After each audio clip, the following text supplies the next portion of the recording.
gak jelaskan kajun jang batur ba ulah dibejaan jang urang baik sadarkan diri orang hati orang pikiran orang bahwa cak Al-Quran inna ja'alna syayatina awliya lilladzina la yu'minun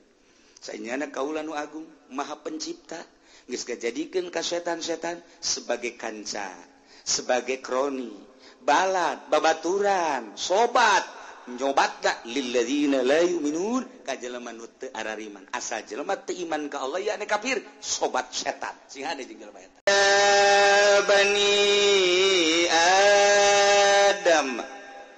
wahai anak cucu Kangjeng Nabi Adam la yaftinannakumus syaitan sing hade ulah kagoda ku fitnah-fitnah setan bere sebab setan geus ngancam cak setan teh ieu Adam jeung Hawa ge kuai kagoda cak setan digoda sia kuai urang Cikupa aing kumpul di Citra aing kumpul di BSD sabagian anak buah aing di Puri Jaya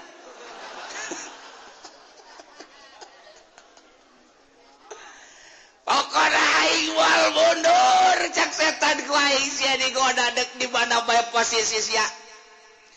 anu dagang asongan ku aing bakal digoda anu dagang lapak ku aing bakal digoda nu dagang karung ku aing bakal dikarungan pokoknya ku aing digoda kabeh cak setan ulah sabat ka dia aya bapana bae ge jeung ibuna ku aing bisa komo sia ku aing bakal digoda nu jadi ustad nu jadi kiai ti Tarasub Golkar setan blonnya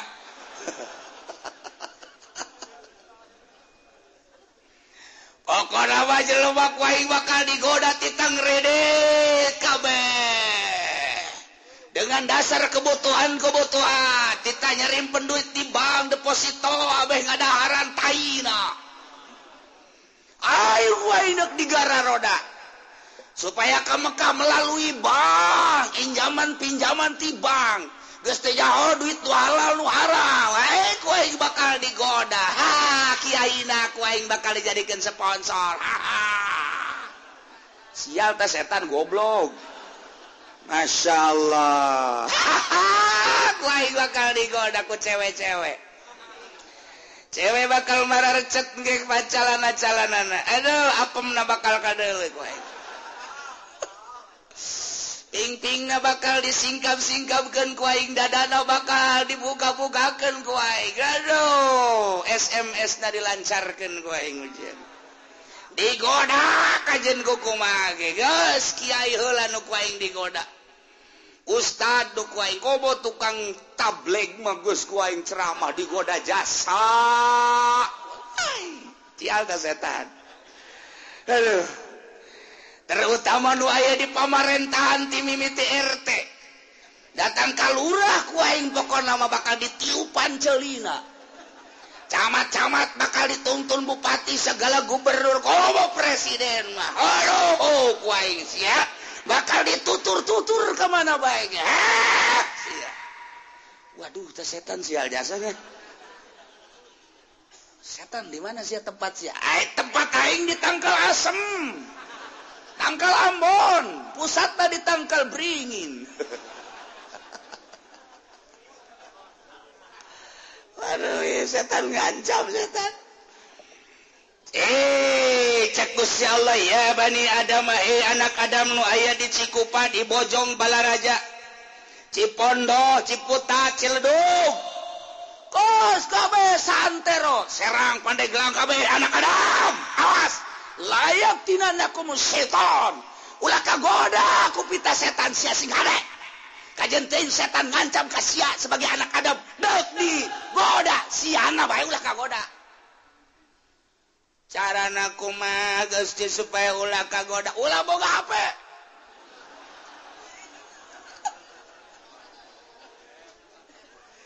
aja pendig hideung aduh boga 5 aing HP aduh naon deui Gusti supaya ulah kagoda ku setan ulah boga TP waduh berat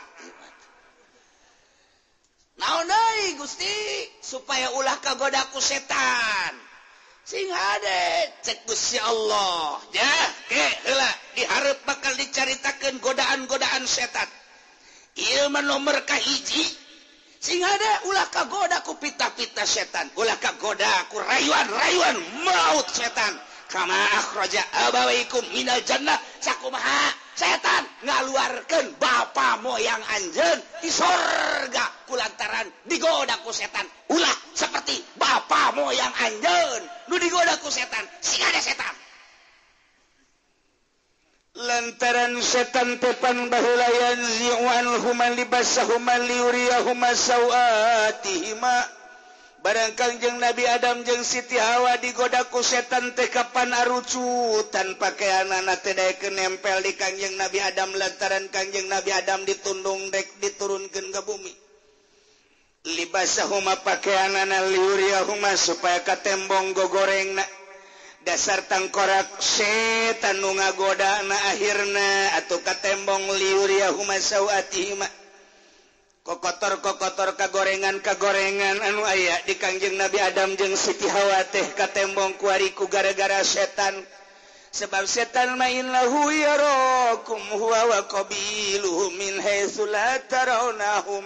nya nama setan apa neuleukeun ka urang ngagoda na ngeunah dek dihareup dek digigir dek ditukang dek diluhur dek dihandap dek urang keur hudang dek urang keur hees nya nama yarakum huwa wa qabiluhu setan maneuleuh ka urang jeung kanca-kanca setan balad-balad setan anak buah setan komplotan setan urang mah teu neuleuh ka pannyana nya nama neuleuh ka urang tapi urang mah min haitsu la tarawnahum tina tempat urang teu neuleuh ka setan ayu setan mah neuleuh ka urang ngagodana ngeunaheun jasa urang mah teu neuleuh ka setan deuk kumaha nangkisna lantaran urang boga besi teu bisa ditangkiskeun ka setan sebab setanna teu kadeuleu urang boga cimande teu bisa ditangkiskeun lantaran teu kadeuleu urang boga silat karate dan lain sebagainya teu bisa ditangkis ku nu koskara itu lantaran setan teu kadeuleu ayeuna neuleukeun ka urang innahu yarakum huwa wa qabiluh nya nama neuleukeun bae ka urang ku ari ge aya tadi dia sial tak ucing ngomong-ngomongkeun aing bae cak setan aing deuk pindah ka belah kenca dekat-deketan aja pendi ku aing deuk ditiupan matana supaya nundutan eta setan dokon kitu sial jata setan nyana neuleukeun bae ka belah kulon ka belah wetan ka belah kaler mana ieu anu ngaji ku aing deuk digoda ucina keur nyaritakeun setan nyana seuseureun cak setan teh kajen tetep cenah ku aing digoda bae ku ari geus mulai anu ngaluarkeun HP lantaran sasada itu aya belah kulon aya janggian jeung jahe blon teh budak keur nyaritakeun setan aya oge aduh siap Masya Allah geus dicaritakeun awas cek Gusti Allah kade setan ngancam bakal mitnah bakal ngagoda bakal nganasehatan ka anak cucu Adam cak Allah awas la yaftinannakumus syaitan awas ulah terulang kembali ala tattabi'uhu fataftan ulah nuturkeun ajakan setan maneh bakal kapitnah lantaran urang dijanjikeun lamun urang bersih bakal balik deui ka tempat semula yane surga sakumaha Kangjeng Nabi Adam geus dijanjikeun Adam maneh turun engke maneh di mana-mana balik ka akhirat maneh sepi tina dosa balik deui ka tempat anu asal lain jang maneh bae Adam anak cucu anjeun ge urang mana bae sadunya datang ke akhir zaman ketika manehanana balik bersih tina dosa barali ka tempat semula ka sorga bejakeun ka anak cucu anjeun Adam nu mantak ieu urang teh dijanjikeun ku Gusti Allah sanajan Gusti Allah nurunkeun bapa moyang urang ka dunia ya le ka taneuh ka bumi tetap urang bakal balik deui ka tempat semulana da ku ari ge kapan kanyahoan urang Semarang loba nu geus balik deui ka Semarang pabrikna ku ari geus teu jalan urang Surabaya nu kaya Tangerang ku ari pabrikna bangkrut balik deui ka ditu orang Lampung balik dari babarengan yang monyet di Lampung nggak itu yang uwa iya ge orang bakal balik deui ka sorga asal la yaftinannakumus ayton asal ulah kapitnah ku setan bae moal kebal hirup urang 20 tahun 30 tahun 50 tahun 70 tahun balik ka ditu salila etalah hati-hati setan siapkeun kuari kuda-kuda urang jang ngalawan setan awas ulah sampai terjadi sakumaha akhraja abawaikum minal jannah bapak urang teh kulagaku gara-gara kabisikan ku setan turun di surga dipocot pakaian kemegahan jeung kemuliaanna teu make sahlai acan atuh pangeulaeun setan mainnahu yarakum wa qabilu nyana maka urang ngagodana ngeleukeun dek dihareup dek ditukang dek digigir dek diluhur dek dihandap dek kumaha bae carana kubahanyana bae min haitsu la tarawnahum dina tempat anu urang mah teu neuleuh ka setan lamun urang bisa neuleuh ka setan urang jogol we unggal poe jogol unggal poe geus ngasah bedog sia ku aing gerak ka dieu setan teu nyaho ye golok gelut jeung setan eleh urang golok we di kieu-kieu kunaon eta setan teu kadeuleu lilatofati ajsadihim lantaran lembutnya nama jasadna ku Gusti diciptakeunana tina seuneu moal kacekel seuneu ku sebab teu kacekel kadang-kadang mah kadeuleu seuneu aya nu haseupna doang kadeuleu seuneuna mah teu kadeuleu aya nu seuneuna kadeuleu beureum hideung dan lain sebagainya gambaran setan urang lamun dibere ketajaman mata bisa neuleuh ka setan urang lain saeutik hamba Allah anu bisa neuleuh ka setan teh lain saeutik bisa neuleuh ka setan rupa setan bisa kadeuleu ulah jauh-jauh urang maca surat jin bae urang sok hayang neuleuh setan mah baca ku urang surat jin niatan ya Allah ya Rabbi abdi bayang maca surat jin di dieu hayang neuleuh ka setan neuleuh kege bakal asal macana di tempat sepi atuh heuh setan banyak di tempat rame atuh sia maca di kuburan sorangan bae coba ge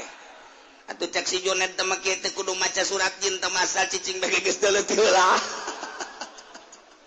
di masjid sia sorangan maca surat jin teh kudu tamat bakal aya geus dibuktikan sama aku sababaraha urang ai kiai ulah nanyaing orang batur bae heula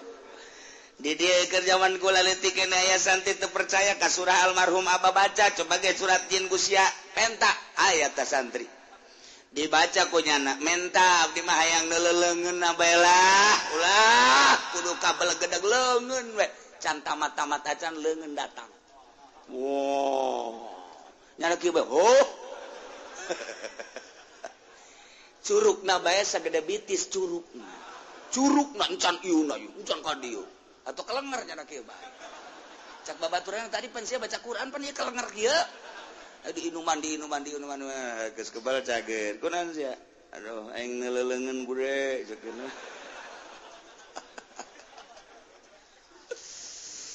aya lamun urang boga wiridan Tuan Syekh Abdul Qadir tah aya Tuan Syekh Abdul Qadir boga wiridan paranti neuleuh jin kula ge can pernah diwirid-wirid besi neuleuh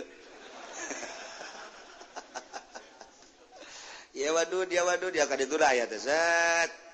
cek Tuan Syekh Abdul Qadir asal geus datang kadinya pasti jasa buktikan baca sekian mun dibaca kurang teh mulai aya mimiti tariris awak kurang tiris amat ya awak ya tiris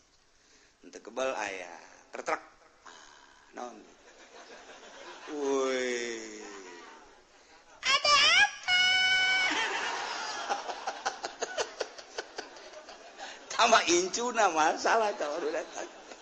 aing teu butuh incu nu gede datang jelema dibere wiridan mencet ayeuna wirid salamere guruna lain guru mencet mah biasa kan dibere wiridan baranti neuleuh jin atuh begitu dipencet tuh kalaluar setan mah lulus setan deui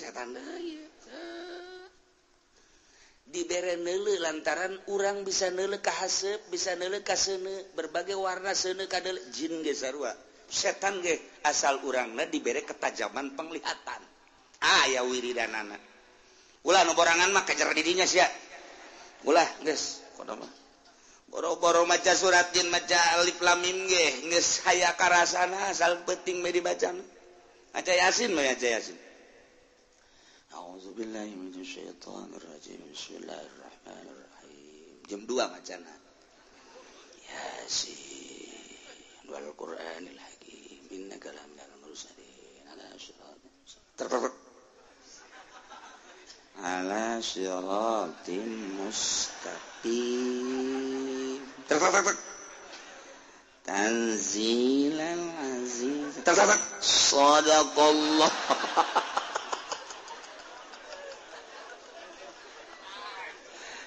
cak pamajikan aku nantet aku nanaon ada di sini maca Quran ti penting cek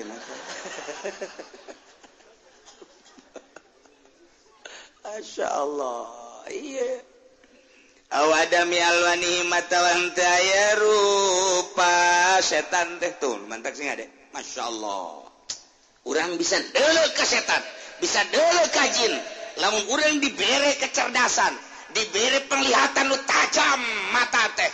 aya nu asli pembawaan pribadina aya nu memang melalui wirid-wirid ayat-ayat suci Al-Qur'anul Karim atau melalui hizib-hizib atau melalui wiridan-wiridan ti guru aya nempo ka nagara jin atau aya dia nagara jin teh ka hiji ieu teh aya dua dimensi di urang teh nagara urang ieu nagara jin ge di dieu keneh disingkapkeun ku wiridan eta trak urang aya di nagara jin aya urang lah di dia kenengan urang lamun asup ka nagara jin teu kadale di alam nu ieu tah lamun urang teu boga kuncina tuh terus di ditu urang boga wiridan asup ka alam jin haji teu boga kuncina tuh terus bae di alam jin terus bae kumantak Bung Karno istimewa kunaon lantaran manehana mawauh jeung raja jin bisa asup ka nagara jin masyaallah tah urang mun nyaritakeun ilmu Bung Karno emang kumaha nu mantak Bung Karno mah dibere sasalaman jeung raja jin cak raja jin ieu cincin pake ku maneh ieu lamun deuk berjuang nyaan mantak cincinna dipake ku Bung Karno kamari dibikeun ka kula ieu buktina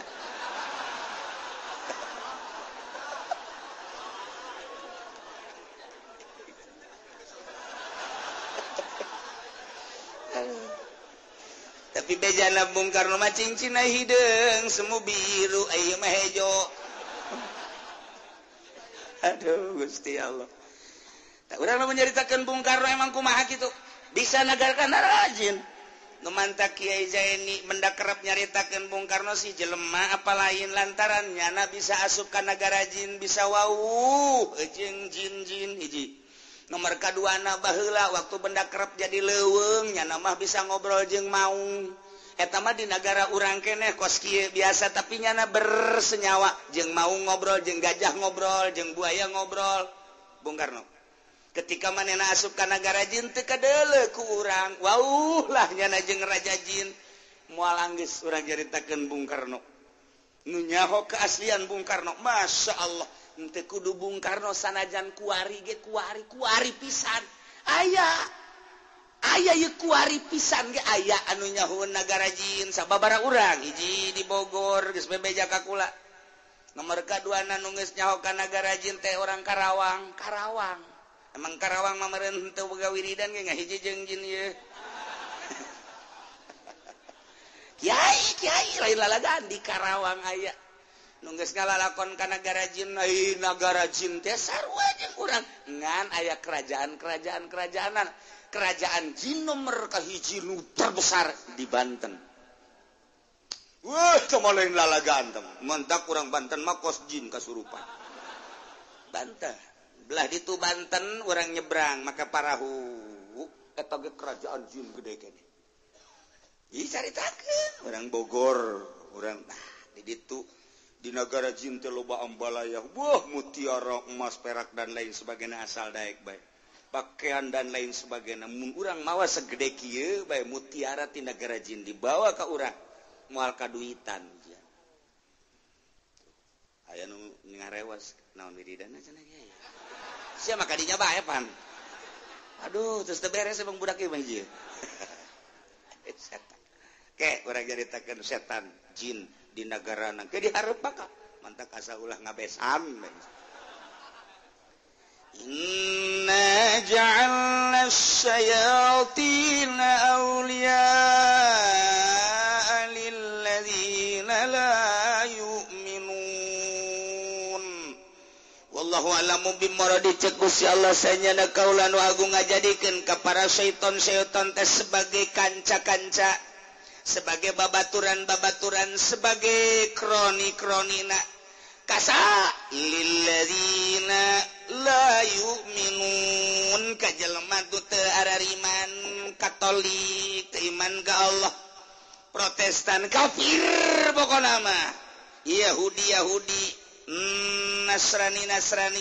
kitu kene bangsa budak Konghucu dan lain sebagainya. Iyalah jelema nu teu iman ka Gusti Allah, kronina syaiton. Kuari lamun lain ajakan setan Yahudi jamual, kuari lamun lain ajakan setan Nasrani Amerika jamual. Urang geus nyaho sabenerna mah eta teh keur kasurupan setan. Ngan di urang na deui nyana ngahijina jeung para setan-setan. Jadi aya kedua komplotan di urang teh, aya nu sok maca Quran bae nu iman ka Gusti Allah, aya nu teu iman ka Gusti Allah, ngahijina jeung setan. Sabenerna mah hate teh merontak ngan kulantaran di luhurna lolobana ngahijina jeung setan, sedengkeun jadi kroni. Urang mah teu daya teu upaya.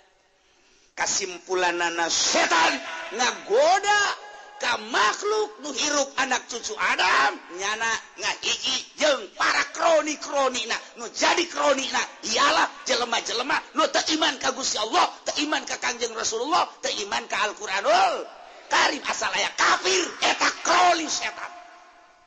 Yahudi kroni setan, Nasrani kroni setan. Kajen ngomong lembah lembut, ujung-ujungna kajen kuku mage tetap ngajerumuskeun bae. Gitu bae. Walan tardo angkal yahudu walan nasara hatta tattabi'a millatahum. Yahudi jeung Nasrani mah datang ka iraha ge moal ridaweun ka urang sehingga urang nuturkeun nyana, sebab nyana karoni setan. Ke geura dihareup ke sabobor hayat deui bakal dicaritakeun tempat-tempat setan jeung di mana nyana cicing-cicingna. Wah, luar biasa. Kaki haji mungkin nyana cicing di sorban. Wah, Kabupati meureun dikenongna macem-macem ke setan teh jeung ke bakalna aya anti-antina kudu dibacaan naon ieu setan, sebab kadang-kadang aya jelema kasurupan, sebab jelema teh kasurupan sakumaha setan nyurup ka oray, tiba heulana setan teh nyurup datang ka kuari sok nyurup ka makhluk-makhluk asup nyana kadinya dipencet ku urang dibacaan ayat kursi. Bismillahirrahmanirrahim. Allahu la ilaha illa huwal hayyul qayyum la ta'khudhuhu sinatun wa la naum la ta'khudhuhu sinatun wa la naum la ta'khudhuhu sinatun wa la naum. Pencetkeun urang set aing bisa sial ta setan bacana nu umat aing bisa kos kitu mah. Itu kiai kaisinan mentok ulah sapencet-pencet tah setan leuwih pinter tibatan urang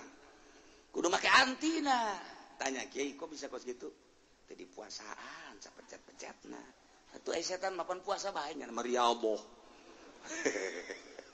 Tanotek sia de ieulah Quran gajelaskeun kajeun jang batur ba ulah dibejaan jang urang bae, sadarkeun diri urang, hate urang, pikiran urang bahwa cak Al-Qur'an inna ja'alna syayatina awliya lilladzina la yu'minun. Saenyana kaula nu agung maha pencipta geus ngajadikeun ka setan-setan sebagai kanca, sebagai kroni, balad, babaturan, sobat, nyobatna lilladzina la yu'minun ka jelema nu teu arariman. Asal jelema teu iman ka Allah ya ane kafir, sobat setan. Sing hade jeung jelema eta. Tuh kan, setan mulai aya. Wa idza fa'alu wallahu a'lam.